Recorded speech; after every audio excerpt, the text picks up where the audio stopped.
ওদিকে আমার আল্লাহ চিৎকার দিয়া বলবেন লিমানিল মুলকুল ইয়াউম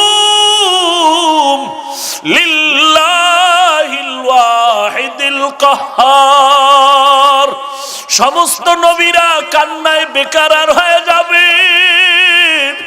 ওই সময় আবার আপন কেউ থাকবে না। ওই কিয়ামতের ময়দানে আমি ওমর আসামির কান গড়ায় দাঁড়াইতে পারবো না। ওয়ার্দ জাহানের খলিফা হযরত ওমর দিনের বেলা মানুষের বিচার করে, রাতের বেলা ঘুরে ঘুরে ঘুরে ঘুরে মানুষের কি হালাত তাকায় তাকায় দেখে। আজকে ওমর একা, সাথে একটা গোলাম আছে, আসলাম কেউ নেই। রাতের অন্ধকারে জঙ্গলে ঘুরে কি খবর মানুষের। পাহাড়িয়া কিনারায় ঘর, পাহাড়ের কিনারায় গিয়ে দেখেন একটা ভাঙা ঘর, আগুন জ্বলে আগুন। ওমর দূরে দাঁড়ায় তাকায় দেখে একটা বৃদ্ধা মহিলা আগুন পাত্রে আগুন গরম করে পানি। তার আশেপাশে কিছু বাচ্চাগুলো ঘুমাইতেছে মাটিতে পড়িয়ে। হঠাৎ একটা বাচ্চা সজাগ হয়ে কান্না করে বলে, আম্মু খানা দাও। মা বলে, খানা রেডি হচ্ছে, অপেক্ষা কর। বাচ্চা কান্না করে আবার ঘুমায় গেল। ওমরে ফারুক রাদিয়াল্লাহু তাআলা আনহু সামনে এসে সালাম দিলেন। সালাম। আম্মা জান বলেন, কে তুমি হে যুবক? বলে, আমি আসছি একটা অজান্তে একটা আগন্তুক ব্যক্তি, খোঁজ খবর নিচ্ছি কার কি সমস্যা। মহিলা জানে না এই ওমর। ওমরও বলে না আমি ওমর। মহিলা বলে, ওই যুবক তুমি আমার কি উপকার করবা? তবে একটা কথা শুনো, আমগো দেশ চালায় নাকি ওমর নামের খলিফাতুল মুসলিমিন, তবে আমার মনে বড় কষ্ট। দুনিয়াতে পারলে তো পারলাম, না হয় কিয়ামতের ময়দানে ওমরের বিরুদ্ধে আমি আল্লাহর কাছে বিচার দায়ের করব। ওমর পরিচয়টা গোপন রাখিয়া কয়, মা কারণটা কি? বলে, ও যুবক তুমি জানো না, আজকে আমার ঘরের চুলায় আগুন জ্বলে, খানা নাই। একদিন আর দুদিন না আমিও খানা পাই না। বাচ্চাগুলো না খেয়ে খেয়ে ধুকে ধুকে চামড়া পিঠের সাথে লেগে গেছে, মাটিতে পড়ে আছে। ওমর নিজের পরিচয় গোপন রেখে বলে, মা অপেক্ষা করেন, আমি একটু উপকার করতে পারি কিনা দেখি। হযরত ওমর গোলাম নিয়ে চলে গেলেন বাইতুল মাল, অর্থ মন্ত্রণালয়। ওমর নিজের হাতে একটা আটার বস্তা রেডি করে গোলাম রে কয়, রে ও গোলাম, এই রাতের মধ্যে আটার বস্তা মহিলার কাছে নিব, আমার মাথায় দে। আসলাম ডেকে বলেন, খলিফাতুল মুসলিমিন, আপনাকে দেখলে শয়তান পালায়া যায়। আপনি অর্ধজাহানের খলিফা, আটার বস্তা আপনি নিবেন না? না, আমি গোলামের মাথায় দেন। ওমর ডাক দিয়ে কয়, আসলাম তুই কি চাও আমি আল্লাহর দরবারে আসামি হয়ে দাঁড়াবো? বলে, না না। কয়, তাহলে আমার দায়িত্ব পালন করার সুযোগ আমাকে দাও। গোলাম নিরুপায় হয়ে ওমরের মাথায় আটার বস্তা তুলে দিলেন। অর্ধজাহানের খলিফা হযরত ওমর আটার বস্তা নিয়ে মহিলার বাড়ি হাজির। সালাম দিয়া বলেন, আম্মা জান ভেতরে ঢুকেন। মহিলা ভেতরে চলে গেল। ওমর আটার বস্তা নামাইয়া নিজ হাতে রুটি বানানো শুরু করলেন। ওমর নিজ হাতে রুটি বানাইয়া এরপরে বলে, আম্মা জান আটাও রেখে গেলাম, রুটিও রেখে গেলাম, রুটি খান, বাচ্চাদের দেন, আবার শেষ হওয়ার আগে খবর নিব। ওমর যখন বিদায় নেয়, আল্লাহর বান্দি বলে, যুবক একটু দাঁড়াও, আমি আমার কলিজা ভরে তোমার জন্য একটু দোয়া করিয়া দেই। আল্লাহর বান্দি হাত উঁচু করে বলেন, মালিক, আমার দেশে যদি এই যুবকের ক্ষমতায় দিতা, ওমরের দিতা না। ওমর যদি না হয় যুবক হইতো তো আমগো দেশ বেহেশতের বাগান হয়ে যেত। হযরত ওমর পরিচয়টা গোপন রেখে বিদায় নিয়ে চলে গেলেন। পরের দিন মসজিদে নববীর মধ্যে পরামর্শ ডাইকা ওমর ডাক দিলেন, যাও একজন বার্তাবাহক ওই এলাকার মহিলাকে বলো খলিফাতুল মুসলিমিনের দরবারে আসতে। ওমর যখন লোকটাকে পাঠায় দিল, লোক গিয়ে যখন বলল, যাও খলিফাতুল মুসলিমিন ডেকেছেন। মহিলা বড় ভয়, গতকালকের ঘটনা বুঝি যুবক ওমরের কাছে বলিয়েই ফেলাইছে, আমার আজ ফাঁসি হয়ে যাবে। মহিলা এমন কান্নার আওয়াজ, সন্তানদের থেকে এবার বিদায় নেয় আর বলে মনের মতো মাকে দেখে নাও, আর জীবনে দেখা হবে না। আজ আমার খলিফাতুল মুসলিমিনের দরবারে হাজিরা হতে হবে, আমার বিচার হবে। কিন্তু এদিকে ওমরের কি হালাত, লম্বা একটা পাগড়ি হাতে নিয়ে ওমর দাঁড়িয়ে আছেন। উপস্থিত পরিষদের কেউ কিছু জানে না কি হালাত। মহিলা আস্তে আস্তে করে ওমরের দরবারে যখন আসিয়া তাকায় দেখলো, আশ্চর্য, গতকাল রাতের সেই যুগ। আপনি এই পাগড়ির মাথাটা ধরেন, আর একটা মাথা দিয়ে ওমরের গলায় পেঁচাইয়া বলে আমাকে রাস্তায় রাস্তায় টানেন, আর আমি ওমরের বিচারটা করে এমন ভুল যেন আর জীবনে না হয়। মেহেরবানি করে আমার বিচার করেন, তারপরও চাই দুনিয়াতে বিচার হয়ে যাক, কিন্তু হাসরের ময়দানে যেন ওই আসামের কাঠগড়ায় দাঁড়াইতে না হয়। কারণ কিয়ামতের ময়দান বড় ভয়ঙ্কর, সূর্য মাথার উপরে নেমে আসবে, জমিনটা সূর্যের তাপে তামা হয়ে যাবে। সূর্যের তাপে বেঈমান আর গুনাহগারের মাথার মগজগুলো টাস টাস করে ফেটে যাবে। জাহান্নামের আওয়াজ ডেকে ডেকে বলবে, ও আল্লাহ, গুনাহগার গুলো কই? আমার পেটের মধ্যে দাও, যারা দুনিয়াতে তোমার সাথে বেঈমানি আর নাফরমানি করেছে। ওমরের কান্নায় পরিষদের সবার চোখে পানি। ও এলাকার যুবক, পা দুটো যদি আগায় দাও, আমি পায়ে হাত রেখে বলি, আল্লাহর কোরআনের মিথ্যা মনে করিও না, আমার নবীর কথা মিথ্যা মনে করিস না রে যুবক। हकीकत से तू दुनिया बेखबर है, दुनिया की नुमाइश पर नजर है। नमी गुयाम के अज दुनिया जुदा बाश, बहर कारे के बाशी बा खुदा बाश। चिस्ते दुनिया अज खुदा गाफिल बुदन, नए कमाशो नुकरा हो फरजिंद जन आब दरकश। ती हालाके कश्तियास्त आब अंदर जीरे कश्ती पुष्टियास्त। ইমাম মাহদি আসবেন, তার পূর্বাভাস জমিনে এখন দেখা যাচ্ছে। এক সময় মানুষ ওয়াজ মাহফিল দিয়া মানুষ পাইতো না, আর এখন এক একটা প্রোগ্রামে মানুষের এত পরিমাণ উপচে পড়া ভিড়, বেশিরভাগ যুবকের সমাগম। যেই যুবক কখনো ওয়াজের প্যান্ডেলে আসার ছিল না, আজ আল্লাহর হাজার কোটি শুকর, ওই যুবক আজ স্কুল কলেজে পড়লেও দিনের এই সোহবতে আসার কারণে হাজারো লাখো যুবক আজ 5 ওয়াক্ত নামাজি হয়ে যাচ্ছে। ইয়া আইয়ুহাল্লাযীনা আমানুত্তাকুল্লাহা ওয়া কুলু কাওলান সাদীদা। ও দুনিয়ার মুমিন, তোমরা আল্লাহকে ভয় করো। 2 নম্বরে জবানের হেফাজত করো, আল্লাহর ভয় অন্তরে ঢুকাও। আল্লাহ পাকের ভয়ের নাম হলো তাকওয়া, আর এই তাকওয়া যার মধ্যে থাকবে তার নাম হলো মুত্তাকি। আল্লাহ বলেন, আমি কোরআন জমিনের মধ্যে পাঠানোর এক কারণ হলো যালিকাল কিতাবু লা রাইবা ফীহি হুদাল লিল মুত্তাকিন। কোরআন অবতীর্ণ করার এক কারণ হলো মুত্তাকি, যারা এদেরকে জান্নাতের পথ দেখাবে কোরআন। আল্লাহ বলেন, আমার দরবারে দামি ওই ব্যক্তি, ইন্না আকরামাকুম ইনদাল্লাহি আতকাকুম। আমার দরবারে দামি ওই ব্যক্তি যার মধ্যে থাকবে তাকওয়া, মানে আল্লাহর ভয়। আল্লাহর ভয় থাকলে কি হবে?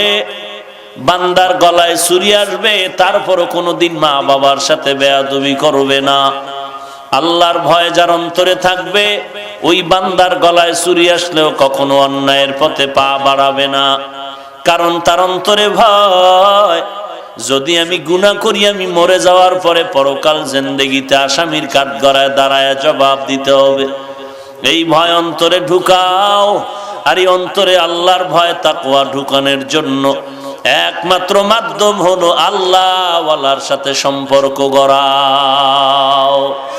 সোহবতে সালে তোরা সালে কুনাত, সোহবতে তালে তোরা তালে কুনাত জমানা, সোহবতে বা আউলিয়া বেহতর আজ সদ সালে তাআত বেরিয়া। পারস্যের কবি আল্লামা শায়েখ সাদি রহমাতুল্লাহ আলাইহি একদিন গোসলখানার মধ্যে ঢুকলেন। গোসলখানার মধ্যে ঢুকে দেখে গোসলখানার থেকে মিশকের ঘ্রাণ পাওয়া যায়।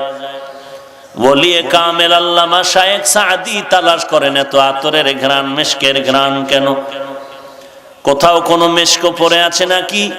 তালাশ করে দেখেন কোনো মিশক নাই, আতর নাই, কিছুই নাই, একটা মাটির চাকা পড়ে আছে। আল্লামা সাদি মাটির চাকা হাতের মধ্যে নিয়ে নাকের কিনারায় নিয়ে তাকায় দেখেন ওই মাটির চাকার মধ্যে মিশকের ঘ্রাণ পাওয়া যায়। সাদি তার ফার্সি ভাষায় মাটির চাকারে প্রশ্ন করলেন, গলে খুশবু ये दर हम्माम रूज़ेत रसीद अज दस्त महबूब बदस्तम बदू गफ्तम के मिशके या अबीरी के अजबुए दिलावीज़े तुमस्तम बगफ्तामन गले ना चीज़ बूदम वलेकिन मुद्दते बागल नशुस्तम जमाले हम नशीदर मन असुर कोर वगर नामन हुमा खा कम के हंसताम। আল্লামা সাদি মাটিকে ডেকে বলেন, একদাস নামের আধারে বসিয়া হেরিনো মাটির ঢেলা হাতে নিয়ে শুকিয়া দেখিলাম রয়েছে সুবাস মেলা। কহিল তাহারে কস্তুরী ও তুমি, ওগো তুমি কি আতুর দা, তোমার গায়েতে সুবাসে ভরা, ওগো তুমি কি গুলিস্তা। মাটি জবাব দিয়া বলে, কহিল সব কিছু আমি নহি, আমি অতি নিচু মাটি, ফুলের সাথে থাকিয়া তাহার সুবাসে হইলাম খাঁটি। এরে মাটি তোমার থেকে এত ঘ্রাণ কেন, বলো তুমি কি মিশকো নাকি আতর দা। মাটি ডেকে বলেন, না রে সাদি আমি মিশকো না, আতর দাও না, তবে আমার মধ্যে এত ঘ্রাণ কেন জানো, আমি একটা ফুলের গাছের গোড়ায় থাকার কারণে ওই ফুলের অ্যাকশন আমার মধ্যে ঢুকে এসেছে।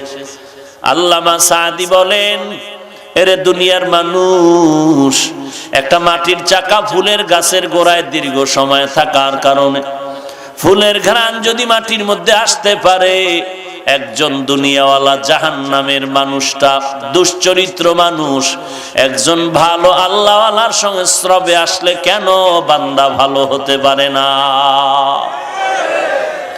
সোহবতে সালে তুরা সালেহ কুনাদ, সোহবতে তালে তুরা তালে কুনাত জমানা, সোহবতে বা আউলিয়া বেহতার আজ সদ সালে তাআত বেরিয়া।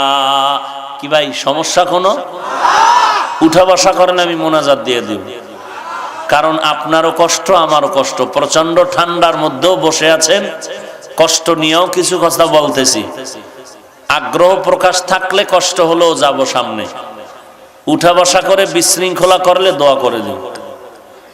থাকবেন কিছু সময়, তাহলে কেউ তো উঠবেনই না, কাউকে উঠতেও দিবেন না, চেপে ধরে রাখবেন। আল্লাহ সবাইকে কবুল করেন। ইয়া আইয়ুহাল্লাযীনা আমানুত্তাকুল্লাহা ওয়া কুলু কাওলান সাদীদা। ভয় করব কাকে? এই ভয়ের নাম তাকওয়া, এই ভয়ের নাম খশিয়া, এই ভয়ের নাম খৌফ। আল্লাহর নবী বলেন আত-তাকওয়া হাহুনা, তিনবার নবী বলেন আত-তাকওয়া হাহুনা, তাকওয়া হাহুনা। তাকওয়া অন্তরে থাকে, অন্তরে থাকে, অন্তরে থাকে। তাকওয়া কই থাকে? অন্তরে থাকার জিনিসটা দেখা যায়, বলেন। আত-তাকওয়া ফিত তাআ হুয়াল ইখলাস। তাকওয়া ইবাদতের বেলায় তরজমা হবে ইখলাস। ইখলাস কাকে বলে? আল্লাহ বলেন ওয়ামা উমিরু ইল্লা লিয়াবুদুল্লাহা মুখলিসিনা লাহুদ্দিন। তাসফিয়াতুল আমালি মিন তালাবি আওয়াজিন ওয়া গারজি আরজিন ওয়া রুইয়াতি রিয়াইন। ইখলাস এমন একটা আমল যেটা কোনো দুনিয়ার বিনিময়ে করবে না, আল্লাহর মুহাব্বতে করবে, কোনো উদ্দেশ্য নিয়ে নয়, বিনিময় ছাড়া করবে, আল্লাহর মুহাব্বত নিয়ে, দুনিয়ার গরজে নয়, কাউকে দেখানোর জন্য না। যা করব কার জন্য? ইন্না সালাতি ওয়া নুসুকি ওয়া মাহইয়ায়া ওয়া মামাতি লিল্লাহ ওয়া মামাতি লিল্লাহি রাব্বিল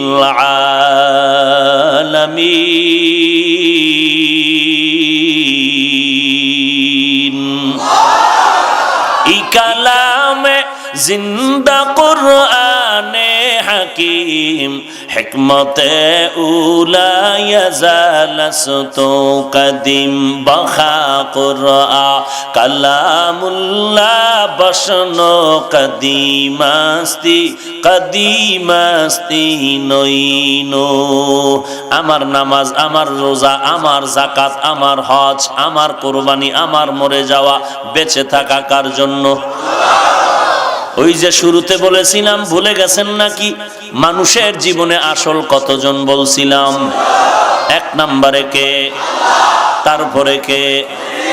আল্লাহ আমার আসল, নবী আমার আসল, আমার মা বাবা ভাই বোন পীর আমার ইমাম কেউ আমার আসল না। আসল না, আসল না তো কি? তারা বলে বেশি থেকে বেশি তারা আমার আপন।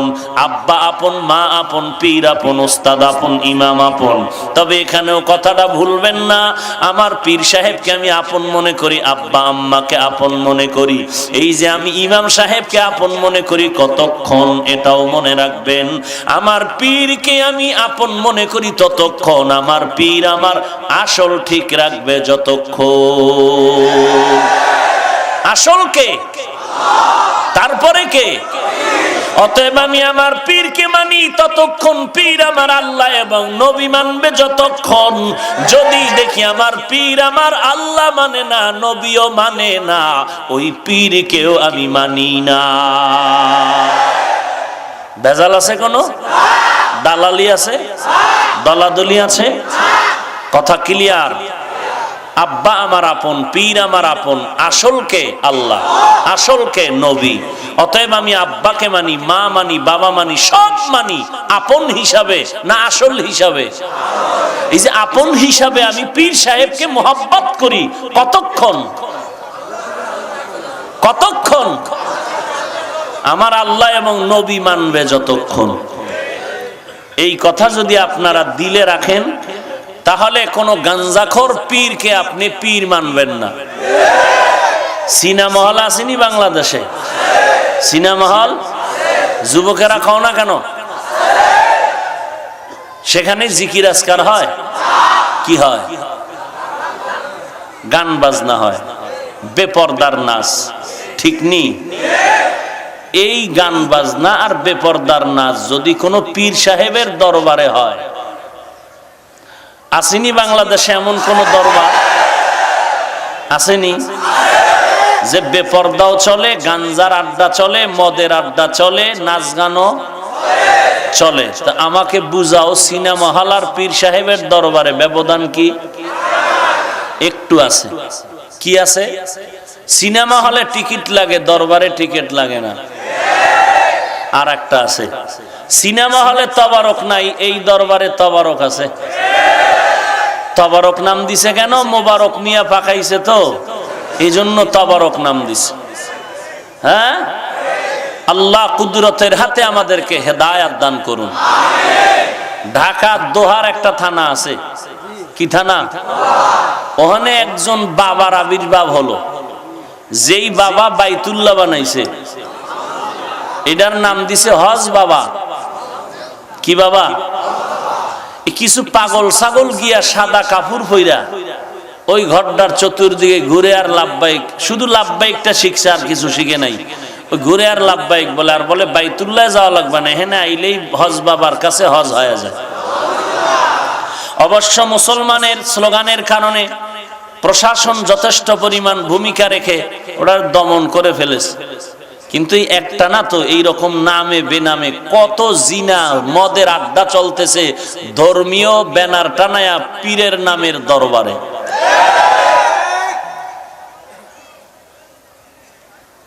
সমস্যা হয় না কি? আবার আসিও তো এই দরবারওয়ালা এক থানায়।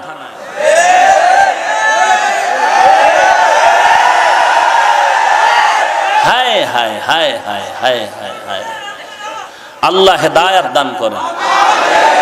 সব ভেজালের মূলে দুর্বলতা কয়টা? এক নম্বরে ধর্মীয় শিক্ষা নাই, পিসাবেরও নাই, মুরিদেরও নাই। পীরেও কোরআন পড়তে যান। আচ্ছা আমাকে বলেন, কোনো ভেজাল নাই, আমি কোনো পীরের বিরোধী না, আমিও টাটকা পীরের মুরিদ। আমাকে বলেন, আমার রসুল থেকে বড় পীর সাহেবের কি নাম? আন্দাজি নাই। কেন? খাজা মঈনুদ্দিন, বড় পীর আব্দুল কাদের জিলানী, এরা নবীর থেকে বড় না? সবাই একমত? মাইজবান্ডার, দেওয়ানবাগ, রাজারবাগ, কুতুববাগ, সুরেশ্বর নাই, চরমনাই, উজানি, জৈনপুর, ফুরফুরা, সারসিনা, কেউ নাই। ঈসা নবী, তাও না? সবাই একমত? আমার নবীর থেকে বড় কোনো পীর নাই। এইবার আমাকে বলেন, সেই নবী দিনের কাজ করার জন্য নিজের ঘর থেকে বের হইয়া মানুষের দ্বারে দ্বারে গেছেননি? গেছেননি? মদিনার থেকে খাজা মঈনুদ্দিন রহমাতুল্লাহ আলাই ভারতের জমিনে সে কালেমার দাওয়াত দেওয়ার কারণে 90 লক্ষ বিধর্মী তার হাতে কালেমা পড়েছে।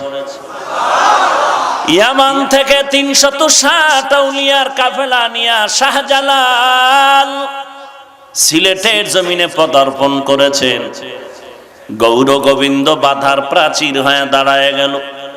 গৌর গোবিন্দ বলে, এই মোল্লা ফিরে যাও। শাহজালাল ডাক দিয়া বলে, মুসলমান যে কদম সামনে দেয় আর পেছনে ফেরত নেয় না। সামনে যাব, পেছনে নয়। গৌরব হবে। শাহজালাল বলে, যুদ্ধ হবে। বলে কতদিন পর? বলে অমুক দিন যুদ্ধ হবে, সৈন্য রেডি, অস্ত্র রেডি। শাহজালাল বলে, আমার সৈন্য নাই, অস্ত্র নাই। দেরি না করিয়া রাতের বেলা তাহাজ্জুদে দাঁড়ায় আরশে আজিমের সাথে কান্না শুরু করলেন। ও দয়ার মালিক, আমরা তো হিন্দুদের উপরে আঘাত করার জন্য আসি নাই, আমরা তো খ্রিস্টানের উপরে আঘাত করার জন্য আসি নাই। কারণ ইসলাম ধর্মে সব ধর্ম পালন করার স্বাধীনতা রাখছে, কারণ এটা পরীক্ষার হল। পরীক্ষার হলের মধ্যে সে উত্তর ভালো লাগবে তার যেই স্বাধীনতা, প্রশ্নের উত্তর যারা উল্টা পাল্টা লাগবে তাকেও সেই স্বাধীনতা দেওয়া হয়, বাধা দেওয়া হয় না। কারণ দেখা যাবে ফলাফলের বেলায়। আল্লাহ বলেন, এই ধর্মের উপরে কোনো জোর জবরদস্তি করে কিছু করা যাবে না। হিন্দু তার ধর্ম পালন করবে, কোনো বাধা নাই। খ্রিস্টান তার ধর্ম পালন করবে, বাধা নাই। এই জন্য বাংলাদেশে কোনো মৌলবী, কোনো আলেম ওলামা হিন্দুদের বিরুদ্ধে বলি না, খ্রিস্টানের বিরুদ্ধে বলি না। হ্যাঁ, যখন ইসলামের ব্যাপারে কথা কয় তখন আমরা জবাব দিতে বাধ্য হয়ে যাই। না হয় ইসলাম দিয়ে যদি দেশ চলে, হিন্দু বৌদ্ধ সব ধর্মের লোকেরা স্বাধীনতা আরো বেশি পাবে। দুনিয়ার সরকারও যেমন স্বাধীনতা দিয়েছে, ইসলামও তেমন স্বাধীনতা দিয়েছে। গৌর গোবিন্দের এই মোকাবেলায় শাহজালালের অস্ত্র নাই, কোনো মানুষ নাই। তাহাজ্জুদে কান্না শুরু, নামাজ পড়িয়া মোনাজাত করলেন, ও আল্লাহ তুমি মেহেরবানি করে সাহায্যের ফেরেশতা পাঠায় দাও। নামাজ পড়ে মোনাজাত করে ফজরের নামাজের আজান শুরু হয়ে যাবে কিছুক্ষণ পরে। শাহজালাল শাহ বাউলিয়াদেরকে নিয়ে বললেন, এই ময়দানের মধ্যে এমন একজন ব্যক্তি আছেন নাকি যে জীবনে জামাত ছাড়া নামাজ পড়েন নাই, যার জীবনে জামাত ছুটে নাই? নাসিরউদ্দিন নামের একজন ওলি কামেল দাঁড়ায় গেলেন আর বললেন, ও আমার শায়েখ, আমি নাসিরউদ্দিন জীবনে যতবার বালেগ হওয়ার পরে নামাজ পড়েছি, একটা নামাজও জামাত ছাড়া পড়ি নাই। শাহজালাল বলে, দেরি নাই, আপনার পবিত্র জবানে ফজরের আজানটা দিতে হবে। যখন নাসিরউদ্দিন নামের ওলিয়ে কামেল দাঁড়াইয়া ফজরের আজান দেওয়া শুরু করলেন, সাথে সাথে গৌর গোবিন্দের জমিনে জালজালা শুরু হয়ে গেল। আজান চলতেছে, গৌর গোবিন্দের জমিন কাঁপতেছে কাঁপতেছে। আজানটা শেষ হতে না হতে গৌর গোবিন্দ ধ্বংস হয়ে গেল। ওরে বাংলার মুসলমান যারা জেহাদ করার নামে অস্ত্র নিয়ে দৌড়াচ্ছ, অস্ত্র দ্বারাও হত্যা করবা, এই দেশে ইসলামের বিপ্লব ঘটাইবা। শাহজালাল তো সিলেটের জমিনে বিপ্লবের জন্য অস্ত্র ধারায় নাই, এখনো তো আজান চলে, তাহাজ্জুদ চলে। তার আজানে যদি গৌর গোবিন্দের পতন হয়, তোমার আজানে কেন হয় না?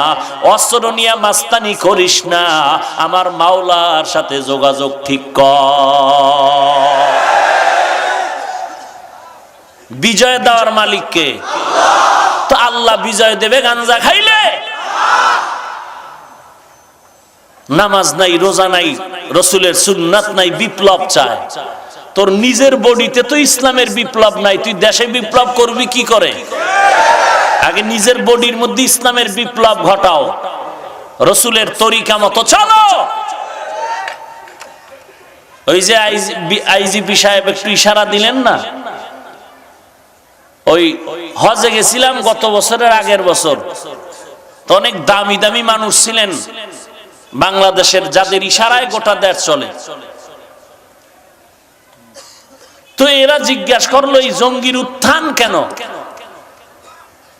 তো অনেক ওলামায়ে কেরাম আমরা ছিলাম, যে এরা প্রথম কথা বলে, যারা ইসলামের বিপক্ষে এদের বিরুদ্ধে জিহাদ করো। জিহাদের কি পরিণাম, ফজিলাত, এইটা বয়ান। জিহাদ করলে এই লাভ ওই লাভ ওই লাভ। জিহাদ তো কলম দ্বারাও যেটা হয়, ইসলামের পক্ষে যারা কলম দিয়ে লেখে, এটাও জিহাদ। আমরা যে বয়ান করতেছি, মানুষকে শালীন ভাষায় জান্নাতের দিকে ডাকতেছি, এটাও জিহাদ। ওই মূর্খের গোষ্ঠী বুঝবে কি করে কোরআন হাদিসের ইলম না শিখলে? ওরা তো মনে করে তরবারি দিয়ে মারতে পারলে জিহাদ। সূরা আনকাবুত 69 নম্বর আয়াত, ওয়াল্লাযীনা জাহাদু ফীনা লানাহদিয়ান্নাহুম সুবুলানা। এই আয়াতের ব্যাখ্যা পর, জিহাদ কি জিনিস ওখানে টের পাবি। আমরা যারা বয়ান করি, এটাও জিহাদ। যারা ইমাম সাহেবরা জুমায় বয়ান করে, এটাও জিহাদ। মাদ্রাসায় যারা কিতাব পড়ায়া ও মুসলমানের সন্তানগুলোকে নবীর আদর্শওয়ালা বানায়, এরাও জিহাদ। তুমি শুধু অস্ত্রের জিহাদ কই পেয়েছো? নামাজ নাই, রসুলের সুন্নাত নাই, অস্ত্র নিয়ে বিপ্লব ঘটাবা। আল্লাহর কসম করে বলছি, এই জমিনে তরবারি নিয়ে নামাজ রোজা বাদ দিয়া জিহাদ করছে, এরকম একটা প্রমাণ পারলে দে, বাপের বেটা দ্বারা। তোরে কে বলেছে নামাজ রোজা বাদ দিয়া তুই জিহাদ করবি? কে বলেছে তোকে? রসুল মক্কার 13টা বছর জিন্দিগি কাটাইলেন মক্কায়, কি পরিমাণ কষ্ট সহ্য করেছেন। রসুলের 63 বছরের সব জিন্দিগি একদিকে, মক্কায় মদিনায় যাওয়ার আগের 3 বছরের কষ্ট একদিকে। কিন্তু মক্কার এই 3 বছর, মদিনায় যাওয়ার আগে এত কষ্ট, নবী একবারও তরবারি হাতে নিলেন না কেন?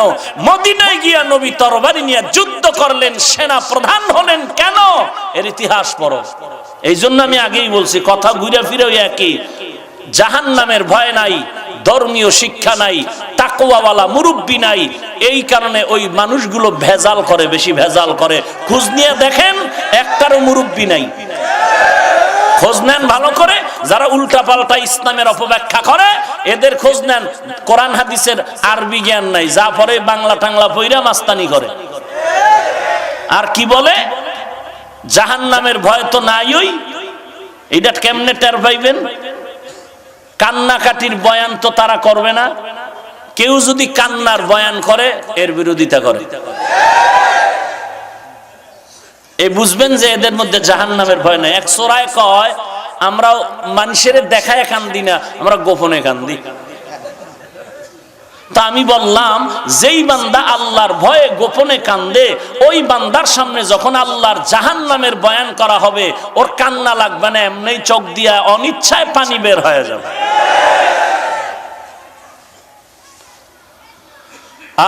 শরীয়তপুরের মানুষকে একবার বলছিলাম যে শরীয়তপুরে শরীয়ত গেল কই? মারেফত লইয়া ঢোল বাজায়, শরীয়ত কই?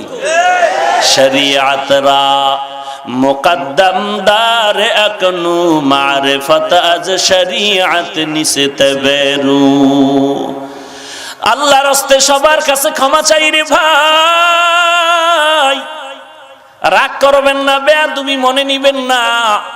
কোনো টার্গেট নেই, কিছু নেই। সবাইকে আমি যা বলি একটাই টার্গেট, জাহান্নাম থেকে মুক্তি করতে চাই, জান্নাতে নিতে চাই। জাহান্নামে গেলে বান্দা জাহান্নামী বান্দা জান্নাতে যাইতে হলে গুনাহ করা যাবে না।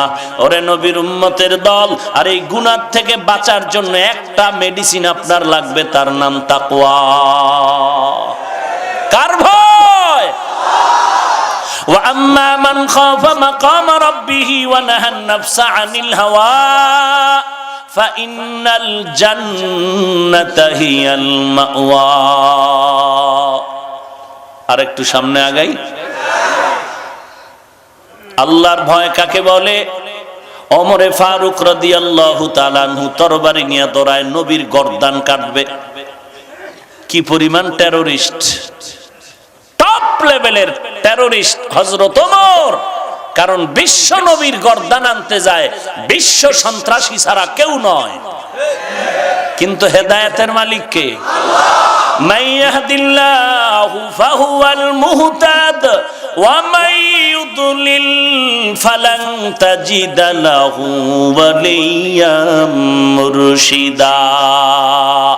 আল্লাহ বলেন আমি যাকে হেদায়েত দিব সে হেদায়েত পেয়ে যাবে, আর যার কপাল বড় খারাপ ওই বান্দা তো হেদায়েত পাবেই না। হেদায়েত পাওয়ার মতো কোনো পথ প্রদর্শক জীবনে খুঁজে পাবে না।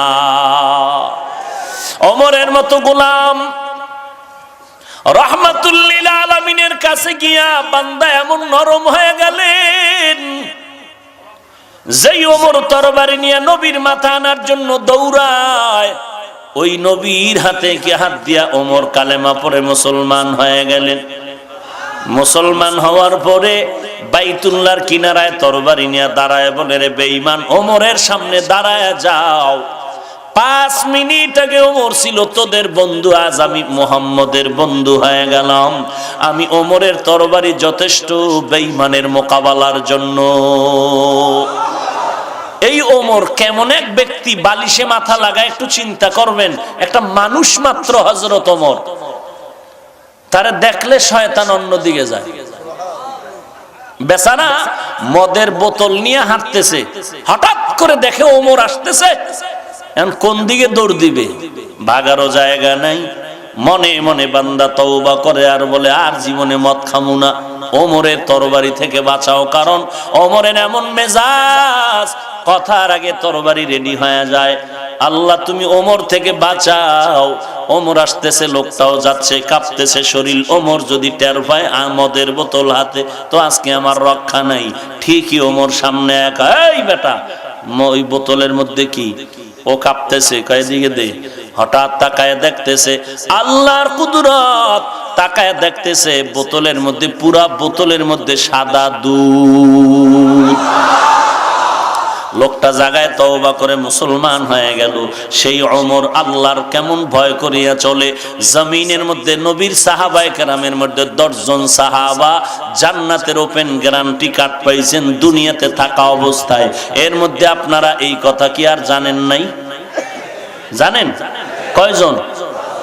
বলেন তো এক নম্বরে কার নাম? দুই নম্বরে কে? ওমর।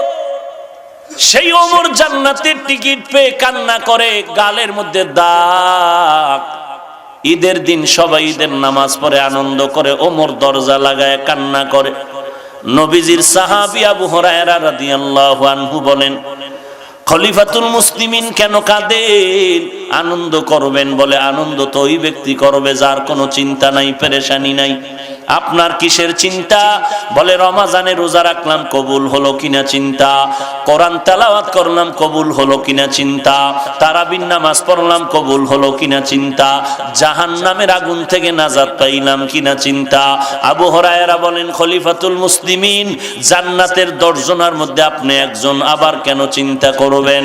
ওমর কান্না করে বলে, ভাই আবু হুরায়রা, যেই আল্লাহ জান্নাতের টিকিট দিয়েছেন, ওই আল্লাহ যদি আমি ওমরের উপরে কোনো কাজের কারণে বেজার হয়, আবার আল্লাহ ওই খবর আর টিকিট ফেরত নিয়ে যেতে পারে। সেই ওমর, আল্লাহ তাআলা তাকে কেমন ভালোবেসেছেন। আল্লাহর নবী বাইতুল্লাহ তাওয়াফ করে 2 রাকাত নামাজ পড়বেন, কোন জায়গাটায় নামাজ পড়বেন চিন্তায় পড়ে গেলেন। ওমর কয়, আবার আপনাদের আমাদের নবী ইব্রাহিম নবী যেই পাথরের উপরে দাঁড়ায় বাইতুল্লাহ বানাইছেন, এটাকে মাকামে ইব্রাহিম বলে। ওই মাকামে ইব্রাহিমের পেছনে আমরা 2 রাকাত নামাজ পড়লে ভালো। নবী চিন্তায় পড়ে গেলেন, কোথায় পড়ি? আল্লাহ কি সিদ্ধান্ত দেয়? জিবরাইল আমিন এসে বলেন, নবী গো, আল্লাহ বলছেন ওমর যেই কথা বলছে, আল্লাহ তার সাথে কথায় রাজি। আপনি নবী ও ওমরের কথায় রাজি হয়ে যান। তরবারি নিয়ে নবীরে মারতে আইয়া সেই ওমর কই যায়? আল্লাহর কোরআন পড়ে ঠগি নাই, টুপিদারির কারণে সম্মান কমে নাই। আজকে তোমাকে পায়ে ধরে ধরে বলি, টুপি পরো, নামাজ পড়ো, তুমি রাজি হও না। অথচ আমাকে কোটি টাকা দিয়ে যদি বলো, হাফিজ ভাই দাড়িটা কাটো, নামাজ ছাড়ো, জীবনে ছাড়বো না। গলায় ছুরি আসবে, মরে যাব, জীবনে টুপি ফালাইব না। তুমি মুসলমান, আমিও মুসলমান। তুমি যে আল্লাহ মানো, আমিও সে আল্লাহ মানি। তুমি যেই নবী মানো, আমিও সেই নবী মানি। তুমিও যেই আল্লাহর কোরআন মানো, আমিও সে আল্লাহর কোরআন মানি। তুমি যেই বাইতুল্লাহরে মানো, আমিও সেই বাইতুল্লাহরে মানি। এরপরও তোমার পায়ে হাত দিয়া বুঝানোর পরও কেন তুমি নামাজ পড়বা না, টুপি পরবা না? আর আমি কেন টুপি ফালাই না, দাড়ি ফালাই না, নামাজ ছাড়ি না, বেপরদায় চলি না রে বাবা? এই শীতের মধ্যে ফজরের সময় ঠান্ডা পানি দিয়ে ওযু করিয়া ফজর পড়তে কতই না কষ্ট। এরপরও এক ওয়াক্ত নামাজ ছাড়ার কোনো চিন্তাও নাই রে বাবা। কারণটা কি? তোমারে পায়ে ধরার পরেও তুমি নামাজ পড়ো না, আর আমি জীবনে নামাজ ছাড়বো না। কারণ কি? একমাত্র কারণ জাহান্নামের আগুনের ভয়। আমার নবী বলেছে, গুনাহগার যদি অন্ধকার কবরে যাও, একটা বেতের বাড়ি হাতে দিলে সহ্য করতে পারো না রে যুবক। গুনাহ নিয়ে কবরে গেলে কবরের 2 পার্শ্বের মাটির চাপ কেমন করে সহ্য করবি রে যুবক? সূর্যের গরম সহ্য করতে পারো না, ওই কবরে গুনার কারণে জাহান্নামের আগুন কেমন করে সহ্য করবি রে বাবা? পা দুটো যদি আগায় দাও, পায়ে হাত রেখে বলি, নামাজ ছাড়িও না, আল্লাহর কাছে তওবা করো। তোমার মতো যুবক স্কুলে পড়ে, কলেজে পড়ে, এক ওয়াক্ত নামাজ বাদ দেয় না, অভাব নাই। র‍্যাব, আর্মি, পুলিশ, বিডিআর বহু আছে, নামাজি অভাব নাই। তুমি কেন পারবা না? কোটি টাকার মালিক ব্যবসা করে, 1 টাকাও হারাম খায় না, তুমি কেন পারবা না? ড্রাইভারি করে, কৃষি কাজ করে, শ্রমিকের কাজ করে, যুবক নামাজ ছাড়ে না, তুমি কেন পারবা না রে বাবা? স্কুল কলেজের বহু শিক্ষক নামাজ পড়ে, শিক্ষিকা নামাজ পড়ে, তুমি কেন পারবা না? প্রত্যেকটা কলেজের পাশে কিন্তু মসজিদ আছে অথবা নামাজের ঘর আছে, এরপরও তুমি কেন নামাজ পড়বা না? যদি বান্দা তুমি জাহান্নামের আগুন সহ্য করতে পারো, তো বয়ান শোনা লাভ নাই, গুনাহ করতে থাকো। আর যদি বালিশে মাথা লাগায় চিন্তা করো, না আমি জাহান্নাম সহ্য করতে পারবো না। তাহলে তুমি আল্লাহর ভয় নিয়ে তওবা করো, জীবনে আর নামাজ ছাড়বা না, মা বাবাকে কষ্ট দিবা না, দেশের বিরুদ্ধে ষড়যন্ত্র করবা না, জাতির বিরুদ্ধে কোনো ষড়যন্ত্র করবা না, আল্লাহওয়ালা ওলামায়ে কেরামের সাথে বেয়াদবি করবা না, 5 ওয়াক্ত নামাজ পড়বা, সহিভাবে কোরআনটা শিখবা, আল্লাহওয়ালাদের সোহবতে চলবা, মা বাবার খেদমত করবা, গলায় চুরি আসবে আর নামাজ ছাড়বা না, জবান দিয়ে কাউকে কষ্ট দিবা না, জীবনে কোনোদিন দেশ ও জাতির বিরুদ্ধে ষড়যন্ত্র করবা না। যদি বান্দা তোমার অন্তরে তওবা করার খাঁটি নিয়ত হয়, খাঁটি তওবার নিয়তে দুটো হাত আল্লাহকে দেখায় দাও। আয় আল্লাহ, সবার হাত আপনি কবুল করে নেন, আমাদের তওবা কবুল করে নেন, তওবার উপরে মজবুত হয়ে চলার তৌফিক দান করেন, আমিন। আলহামদুলিল্লাহি রাব্বিল আলামিন, ওয়াসসালাতু ওয়াসসালামু আলা সাইয়্যিদিল আমবিয়াই ওয়াল মুরসালিন ওয়া আলা আলিহি ওয়া আসহাবিহি আজমাইন, ইয়া আরহামার রাহিমিন, ইয়া আরহামার রাহিমিন,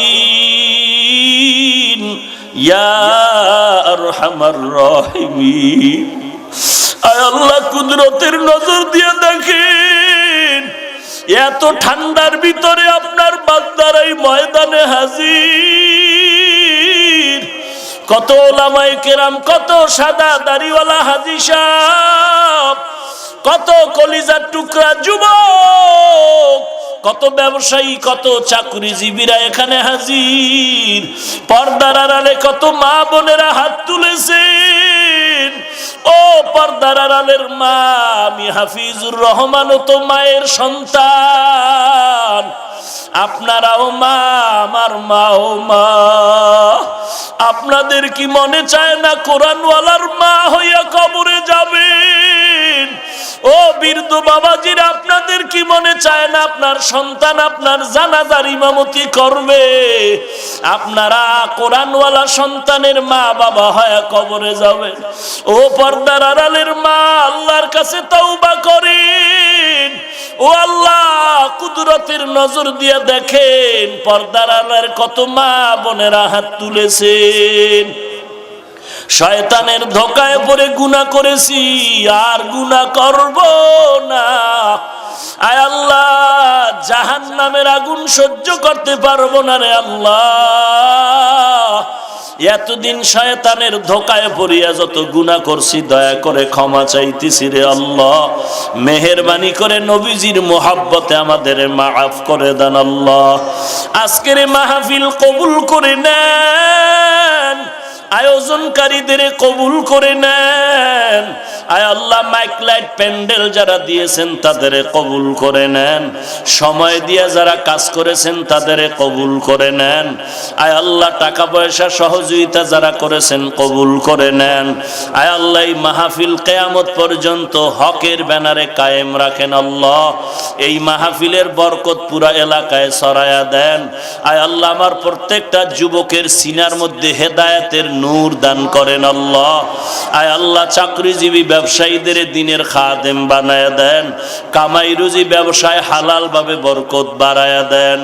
আয় আল্লাহ, আমাদের অন্তর থেকে রিয়া হাসাদ কিবির দূর করে ইখলাস দান করেন, নবীজির সুন্নাতওয়ালা আমলি জিন্দেগি দান করেন। আয় আল্লাহ, সারা দুনিয়াতে শান্তি দান করেন আল্লাহ। বাংলাদেশ শান্তির দেশ বানায় দেন আল্লাহ। এই দেশের রক্ত দিয়া যারা স্বাধীন করেছেন, এই দেশের জন্য যারা জীবনটারে বিলায় দিয়েছেন তাদের মাফ করে দেন। আয় আল্লাহ, দিনের জন্য যারা জীবন দিয়েছে তাদের মাফ করে দেন। এখনো যারা চেষ্টা করে দেশের জন্য তাদের কবুল করে নেন। এখনো যারা দিনের জন্য চেষ্টা করে কবুল করে নেন। জনগণের প্রতিনিধি যারা তাদেরকে দিনদার বানায়া দেন। প্রশাসনিকভাবে যারা কাজ করে সবাইকে দিনদার বানায়া দেন। বাতিলের মোকাবেলায় বিজয়ী করে দেন। 5 ওয়াক্ত নামাজি বানায় দেন। আয় আল্লাহ, সহিভাবে কোরআন পড়ার তৌফিক দান করেন। আয় আল্লাহ, বাতিলের মোকাবেলায় বিজয়ী করে দেন।